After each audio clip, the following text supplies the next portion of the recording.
Okay, guys, this is perhaps the most willified infotainment system in-car infotainment system that I have reviewed all my career, in my entire career.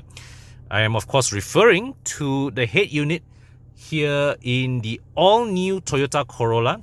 And yeah, so basically this is just a 2-DIN setup, which a localized 2-DIN touch screen. That is the same one that you see in the Vios, the Hilux, and all these guys. So which they have designed this little piece here to sit on top the dashboard. So from here, right, it gives the appearance of a freestanding screen, but padahal it's just a 2-DIN unit, okay, and it fits in like this. So you see here, as you can see, the angle, the unit sits in nicely like this. A lot of when I did my walk around review of the Corolla at the launch, a lot of comments was bashing this this setup, okay. And now that I've had the chance to drive this car, a couple of things do come to mind. Firstly, as I look at this right now, I still admire the ingenuity of it. Basically, right, let's put it this way. This touchscreen here is here probably because somebody said, you know, said, okay, we're gonna have to put this here for cost saving reasons, whatever. But my salute still goes to the engineer who got that brief to say, hey, we are going to fit this into the car, find some way to do it. And that guy or that lady came up with this solution. So that one, I really tabe. But still, you can see there is a compromise. And firstly is how thick this frame is with respect to the unit itself. Okay, so yeah, I didn't notice this at the launch, but now when I look at it, yeah, it is a bit unsightly, okay, to be honest with you. But let's explore the operation of it. So here we have radio, okay, radio functions. The graphics of the display also a bit looks a bit aftermarket lah, to be frank. Okay, this particular unit does not have GPS GPS connectivity, GPS function, but it's not something you need. You do have Bluetooth, okay. There's a CD tray here, and there is also open here USB port and an aux jack. Right, so here's basically the features, the functions of it is pretty limited. And if you are to be frank, right, it is functional, it is usable, but at this price range, you know, when you are lining up against the Civic, the Mazda 3, consumers at this 130k price range, they are already expecting integrated infotainment systems that connect directly to the car's, you know, integrated electronics. 2-DIN setups like this, they work for the Hilux, they work for the Vios segment, but yeah, here at the 130k segment where the Corolla resides, consumers rightfully expect more sophisticated solutions. But still, yeah, it's a locally sourced unit, and you do get 360-degree camera. Okay, let me just move about a bit to show you the functionality. So you have to press this PVM button here if you want to use it when in drive. Press. Okay, wow, got rotational feature function, man. Check it out. That is cool. This is actually cool. So let me just move the car forward. The stitching of the image actually is not bad, but the resolution is quite average. All right, resolution is It's quite average. But and also I can't explain why the front section of the camera here has this blur spot there. But still, it's a useful feature to have. And oh, I like this touch, man. I like this touch, this rotating touch. It's quite a nice touch. Okay, enough with the touchscreen. Let's look at other parts of the cabin. Yeah, so here we have dual zone climate control. All the buttons quite neatly organized, but I think some of the more older generation may not appreciate such small buttons.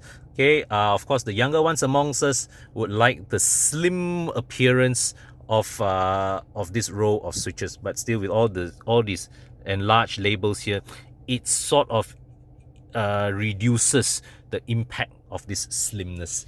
Okay, and do you see the overall design of the dashboard? Let me just step outside the car. The overall design of the dashboard is very horizontal. Okay, yeah, so everything is laid across very flat. Okay, there's just this single layer design, and when you come down here, it's already the center console. So you see here, wireless charger here, very good. And here is the console. The console here, you've got traction control off button here. You've got the sport button here, and the gear lever for the CVT with manual selection. Oh, you got pedal shifters too if you want, if you are so inclined to play with. Electronic parking brake, and that frees up space for two cup holders here. But still, I would say for a C segment car, this console is actually quite narrow. And if you were to compare this, no need to go to the Honda Civic. Even if you look at the Honda City, this is actually not as effective in its partitioning of space. But still, like this little you know, satin chrome strip here, it adds a bit of character to the design, right? And you got this center console box here with a 2.1 amp USB port and a 12-volt socket, right? Got glove box here. Yeah. Oh, and you can see also this line here, this character line here, they nicely connected from the aircon when down here with stitching lines here. Okay, so let's look at the instrument cluster. You've got seatbelt reminders. It disappeared just now, but actually you've got seatbelt reminders for all passengers. Very good touch. Okay, and you can look at the steering wheel buttons first. These are the audio controls. You got voice command here, and you've got, these are the cruise control buttons here, and here you got the buttons for the lane departure warning, lane trace assist, and lane keep assist. You've also got front collision, what you call it? Toyota calls it what? Pre-collision braking. Basically it's auto braking. Okay, this the Corolla here has auto braking. You've got active high beam assist, and you've got tire pressure monitoring. So here, the instrument cluster here, you've got the analog tachometer there, you've got fuel gauge, temperature gauge, and here, this is a large screen here in which they house the digital speedometer. Okay, so let's adjust the functions. All right, so this is this pad here controls the screen, so you get to play with various systems here. Not that much, to be honest. So here you've got drive info, total time, average speed, yeah, then you've got cruise control, lane keep assist, fuel economy, okay, eco indicator, browse through various features there. Okay, yeah, so there you have it. Let me just adjourn to the rear section of the cabin. All right, so step inside. So we've got rear aircon vents there. Here's my 170 cm frame fitting just enough headroom. You've got good fulsome headrests, but they do get in the way of rear visibility. Okay, leg room is not bad, it's decent. We've got decent leg room, decent support, good lean angle for the back seats. And yeah, so let's check out the armrest. Very simple armrest with molded cup holders here. We've got foldable rear seats. Let me just come down here and fold this down. Okay, so the 60/40 split folding, but you can see there is a step down. Okay, so and then the seat belt also is anchored up here. So when you fold the front the seat back down, you have to deal with this with the seat belt coming down along with it. And here you have the isofix mounts here, which you can access through this gap. Right. Let's check out the boot space. Right. Decently sized boot. But as I said, the seat folding mechanism could really be made more effective. Okay, that stepping means that there is a limit to the kind of things, okay, in terms of size and shape that you can load if you want to transport with the seats down.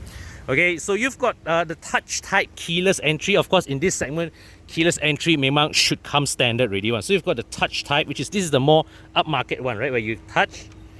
Okay, and yep, so it's locked. And you just have to put your finger here, and it opens the door.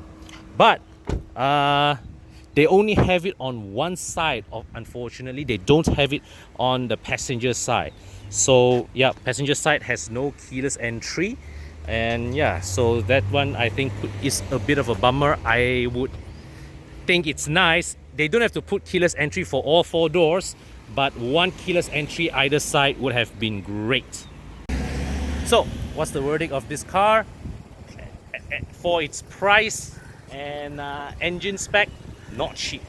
But Toyota did up their ante with regards to its advanced safety. So this car has pre-collision braking, it has lane keep assist, lane trace assist, it's got 360-degree camera. All these are plus points, right? Yep, the engine is carried over.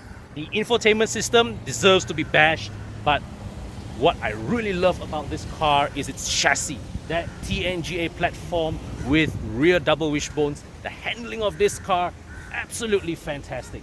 So that to me is something that I would pay a premium for. Okay, I would rate, all right, its handling at the limits to be definitely top of class or near there. If you compare this to the Mazda 3, the Mazda 3 is more reactive. So when you drive it in very, like fast, very tight bends and all that, the Mazda 3 will feel more agile, will feel more reactive. But this one, all right, when you're going on sweeping highways like Harak Highway and all that, the Corolla chassis is the one that gives you the confidence, on sweeping bends to keep your power down and just push on with absolute confidence. Okay, so that is how I look at it, and so the only way you can justify the 130K price tag for this new Corolla is that you really must be able to appreciate the handling finesse that this TNGA platform provides. But otherwise, at 130K, the best value for money C-segment sedan, it still is the Honda Civic.